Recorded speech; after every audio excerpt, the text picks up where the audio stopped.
joining date of the college, I remember sitting outside in the parking lot, absolutely not knowing how the 4 years will kind of playing football, getting fractures, picking up fights from RVC kids, PESIT folks. I'm a director of technology at Target. 15 years, man, I've spent there. I own campus hiring for Target as well. Writing code is very easy. Today, bots write code. See, I'll be really again brutally honest. It's not the technical skills that you bring on that matters. I look at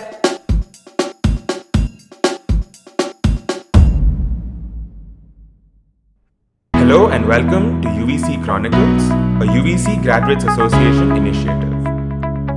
I'm your host Mohammad Fouzan for this week's episode. Today I'm joined by a very special guest, Mr. Naveen Kumar sir. So sir, a first-hand account of your introduction is always much appreciated, so why don't you go ahead and introduce yourself?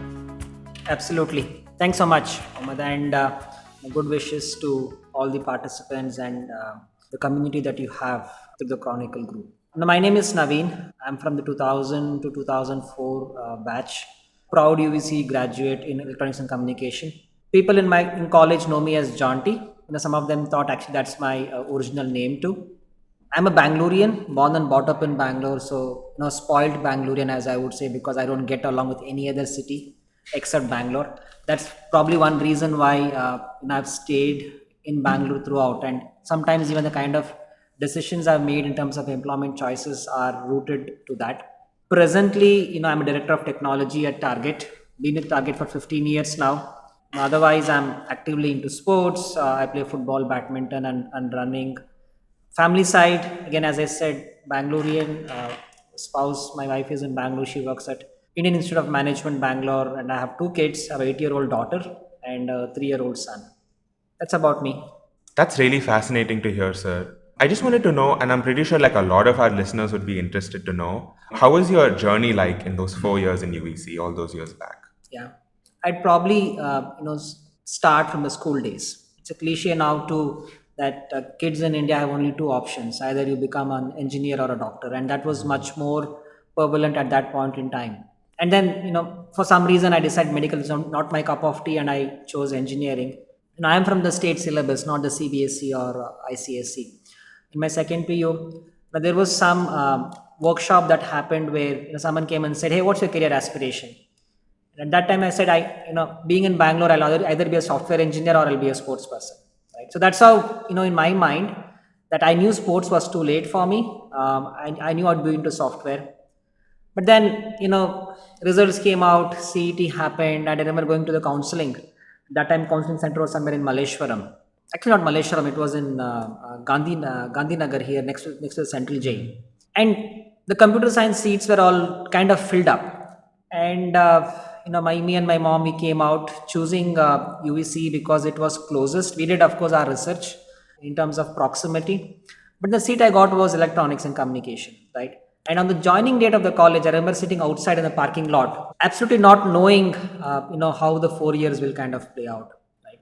But then the 4 years were actually magical. I was talking to some students earlier today on the pros and cons of being an UVCN, and it still remains the same whether you speak to people from 1960s or 70s or 2020s, right? The kind of empowerment this institution gives you and the kind of exposure it gives you generally about life is unparalleled. So the 4 years was magical, was a breeze. Of course, we had ups and downs in terms of academics here and there, but all that is part of life, right? The libraries always brings back great memories. You always refer what we call reference books. There isn't a syllabus for us, and you never know what to expect in an examination question paper as well. I remember standing in front of our professor office saying, "Question paper changed. We need some help from you," right? So a lot of fun moments in terms of representing UVC in sports. We had been to one of the technical fest, IIT Madras, for a week. That was awesome fun. We made friends for life, right? And every now and then, even when we have friends coming down from any part of the world, we speak about UVC. We meet in UVC. The faculty is on top of our minds always. So it contributes to what I call life development and not just career development. So, sir, you brought up sports. I'm just wondering how have you been keeping in touch with sports all these years later? Yeah. Sports was something which what people call as me space for them, right? I think that's the zone that fitness kind of gets me into. While at UVC itself, playing football, getting fractures, picking up fights from RVC kids, Pesit folks, all that was part of life, right? And that's why, as I said in the introduction, my nickname is Jaunty, and in fact, we had some of our admin professionals, inside the lab who thought my name is actually Jaunty at UVCE too. So after moving on from UVCE, I want to stay fit, because you have to be mentally and physically fit to do a lot of things in life, right? Else you will hit a dead end very soon. So I continued that legacy of playing football. So I touch wood, God's grace, I still play football after graduating 18 years from college. I represent Target in multiple sports events. I make time for it. That is all it matters, right? Even today, if at the end of my work at 5:36, if I don't hit the gym for an hour, I feel that something's missing in my life, right? I can't sleep peacefully. So during lockdown, oh, that was actually fun, because you discover different ways of pursuing your passion. Right from doing stuff at home in the balcony, using kids as your dumbbells and bars. I have funny videos of kids being used as weights, and jumping the compounds of lakes to get to steal a run here and there. Right, I think I've done all that because if I don't sweat, as I said, I can't sleep peacefully. Even this morning, just before recording this podcast, I told Satish that I have to go and play badminton for 3 hours, right? Just go forget everything about life. So sports teaches you a lot of things, especially team sport. You learn to handle both victories and failures with grace. So my tips to all of you listening to this is, as much as you focus on academics, find time to spend time on sports. It will be your savior in the long run. Yeah, I think you brought up a really good point when you said, you found something where you can take time for yourself as an individual and work on yourself. Moving on to the next question, sir. What are some values or experiences in UVC that you carry with you even today? A lot. I still remember, walking in the corridor for the first semester, and I wanted a signature from our HOD at that point in time, and he was just busy walking down the corridor with someone else, right? And I know the kids today are probably a bit more brave. They are a bit more eccentric. Back in our days, 18, 20 years back, you are still not sure how to approach an HOD. Right? That was the reality, to be really candid. And I just went to him, disturbed him, when he was working, and said, "Sir, I need your signature for the bus pass." He happily obliged. Right now, that moment still stays with me, even if it's 21 years now, because the kind of humility that a person at that stature was able to showcase to me stayed with me. Right, that was one. The other thing which is also interesting, because a lot of memories kind of come back, is I remember sometime in third year, another institution was being started somewhere outskirts of Bangalore, and again one of our HOD was kind of in a way heading it, and we went to him and said, how could this happen? We need you at UVC. You can't just go somewhere else. He was just on the advisory board, right? But then he called all of us and said, "Hey, look, when Indira Gandhi died, people thought India will end, but India still went on. So even if I go or I stay, the institution will thrive." Right? But that again gave us a sense of life lesson that nothing is too big. You're actually too small. Right? All these are from people who we've interacted with, but the institution as such, it makes you responsible. You don't have at that time we used to have a textbook called Godse, from Godse and Bakshi. I don't know if it's still there. All the VTU kids used to have those fancy guides where they can prepare. For us, you pick up a book from Tochi, you pick up a book from somewhere else, which were like 500 pages, right? Treasure hunt is what it was for us. And a lot of those are life values, as I said, right? How do you make best use of your time? And how do you value time? Because you only have ample supply of it, right? So, my advice again, you don't take it as advice, but then my point of view to all of you listening here is, UVCU indirectly teaches you a lot of things. which you'll probably look at it as valuable 10, 15 years later. Right? So take it for what it is. It's not changed. It will be the same 20 years from now. But then the kind of personalities who come out from here are just unparalleled. So it has done a great job. Like when you have all these memories that you're recounting, like I've spent 2 years in UVC, like almost 2 years, and whenever I have a pleasant encounter with anyone from this college, I immediately associate that pleasant encounter with the college itself. And it's not just that one individual, but it's not just that one individual who stays with me, but it's also the college and who gets the college that kind of gets captured in that moment. So that's a really, really good thing that you brought up, sir. Moving on to the next question. So you worked in Accenture for 3 years and then you switched to Target. How was it like coping with the different technologies that you were engaging with Yeah. in your previous job and in the new job? Yep. So one thing which we all dream about when we join institutions is campus, right? Campus placement, and Accenture, in that way was a dream come true. I got placed at Accenture. It was actually my 13th organization which I attempted through campus.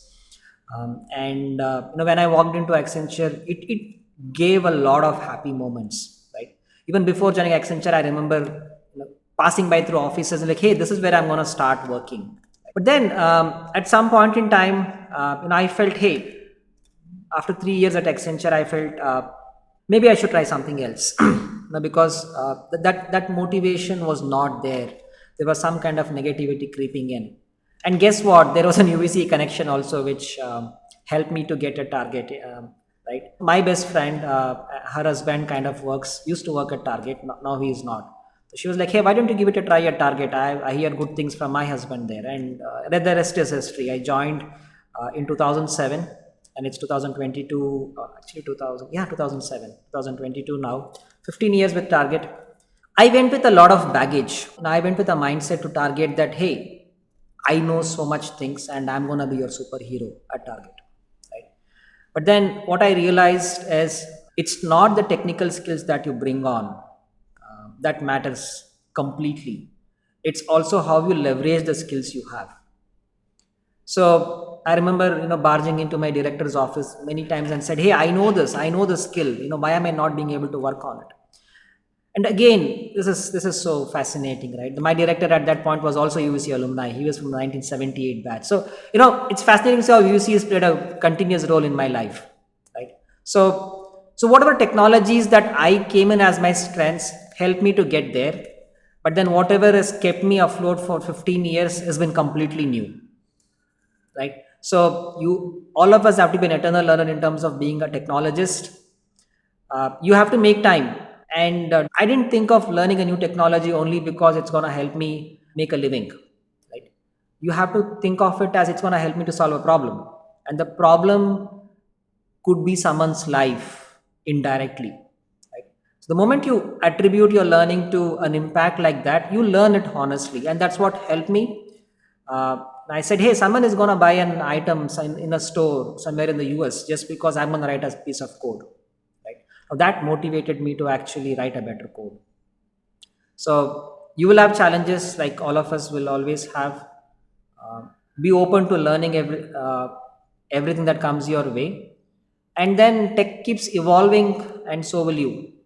Sir, what advice would you give to someone who is in the middle of, making the decision of actually switching their jobs because it may be ambition or whatever the reason may be? So what advice would you give such a person? I would love to be really informal in this forum, right? Because I'm talking to my fellow UVCians. Something which, two things which really stuck me. A lot of things, but then I'll probably call it two things. One of my initial manager at Accenture told me that, hey, crying baby gets milk. Right? It stuck with me for last 20 years now, which means if you are passionate about something, if you believe in something, right, you have to make a noise about it. Right? Don't just say that, okay, all right, my organization doesn't support me or, my society doesn't support me. Then you are just finding excuses. You have to keep crying. And trust me, as much as you cry, someone will hear and you will be fed. Right? So don't give up. Don't just Yes, you can always move to a new place, that's very easy. But then if there is a place that you can make a difference, stick to it. Probably it's hard, so what, things should not be always easy. Second one, which a good friend of mine always keeps joking about, is don't give free advice, because people will not value that, right? You start charging for your advice, then they'll see it's more valuable.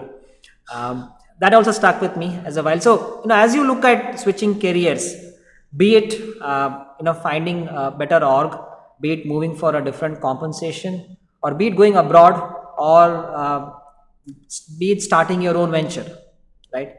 All these have valid reasons, and only you know the reason on why you want to do that, right? Just think from a perspective that, will this matter for you 6 months from now, right?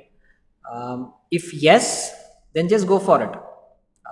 I was just talking to someone in my team just the other day and said, hey, don't just change a job because your comp is going to increase 50%, right? Because that will become legacy in 6 months time. What next is really important. So plan a career that's 5 years out from now, and then what you do will help you get there. So you have your reasons, absolutely all are valid reasons. So don't worry about someone being judgmental about you. No one knows the hidden scene behind it.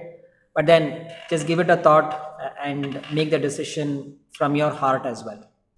Now, sir, a lot of our listeners would be very interested to know how is the work culture like at Target? 15 years, man, I've spent there. Right? And when I do campus interviews also, people come to me and say, is it a good place to work? And I say, this is my 15th year, and that kind of, you know it's a certificate in a way from my side on the culture, right? What I love about my organization is, it's a win-win for both of us, right? See, I'll be really, again, brutally honest. Let's understand, there is a business to run for the organization. So and also you have a way to live life. So if you can create a ecosystem, or you can be in a place where organization is happy with you, you're happy with the organization, then that's a sweet spot, right? Now you should be motivated enough to get up every day and then go to the place and say that, hey, it's okay, I'll drive down 45-50 minutes, but then I have certain things to do. Now, if you have that rigor with you, then the culture is working for you. Yeah, there is people live target, right? Basically, for some, the culture is not good, right? So it's not that there is a holistic culture definition that you apply, right? It's about what you relate with the organization. Does it empower you, where you can make decisions, you don't want to be doing things because of compulsion, and they care about you? See, ultimately, it boils down to the human factor, right? Do they care about you? Do they care about your well-being? Do they care about your career aspirations? Do they support you in that journey? I think if all of this comes together, it's a good place to work. So that's what I feel really good about Target. I lost track of time because I had a lot of life moments at Target too, which is important to build a career. Sir, you brought up sitting for campus recruitment.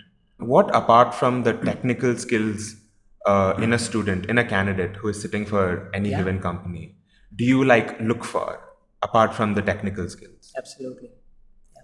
So I was talking to at the the first day of the college for Alliance College of Engineering last week, where I had a bunch of electronic students, for about 100 of them last week, right? And I told them brutally, see, writing code is very easy today. It is not difficult. It was probably difficult 20-30 years back. So today bots write code. Okay, so we no one is going to hire you because your ability to write code. To be really candid, yes, you will write code, but then people will look at what is your approach towards a solution, right? Are you a go-getter? Are you, will you be able to work in a team? I'm a big believer not in superheroes, or something. I'm a big believer in a group of individuals coming together, right? And that's where magic happens. So yes, academics is very important to get you that entry pass into a campus interview, or to in a discussion, etc. But as someone who's hiring, and I own campus hiring for Target as well, I look at what is their learnability, how quickly can they learn, right? What is their affinity to technology? Now, what I mean by that is, I have kids who come to me and say, "Hey, I want to work only in machine learning. I want to build a career only out of it." Now, that makes me think because I really don't look at people who are very choosy, very specific. Because, as I said, see, I'm hiring for a business. So, I would want people to be open minded. You get your best of skills, which is problem solving, but be open in terms of what technologies that you could get a chance to work with. Be open for learning, be aspirational, have common sense. That's really important because there is a popular saying that all of us always use, right? Common sense is not so common. That's why it's actually so niche. So have common sense, and then be confident, right? But don't be overconfident. Now don't be in a space where, hey, I could do everything, right?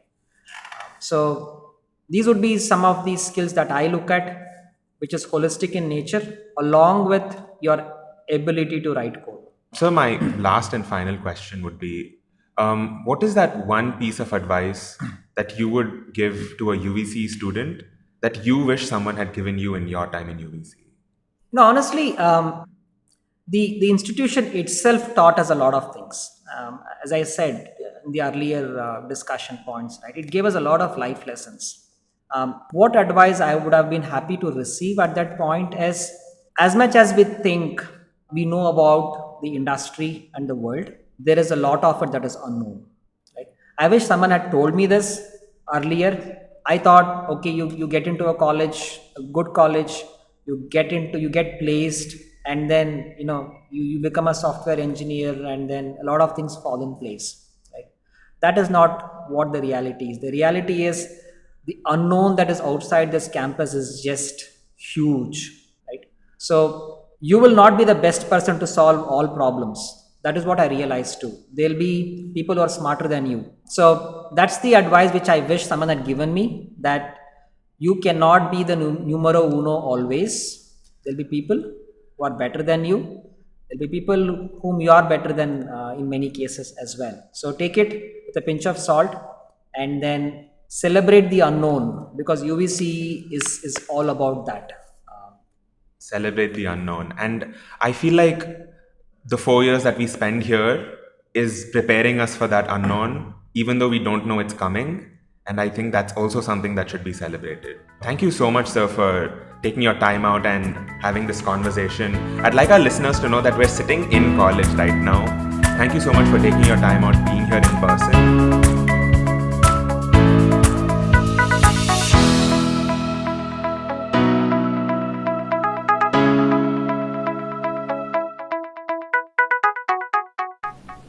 I'd like to thank our listeners for tuning in episode after episode. Feel free to contact us at campus@uvcga.org for any queries. So, from the entire team here at Chronicles, it's goodbye for now.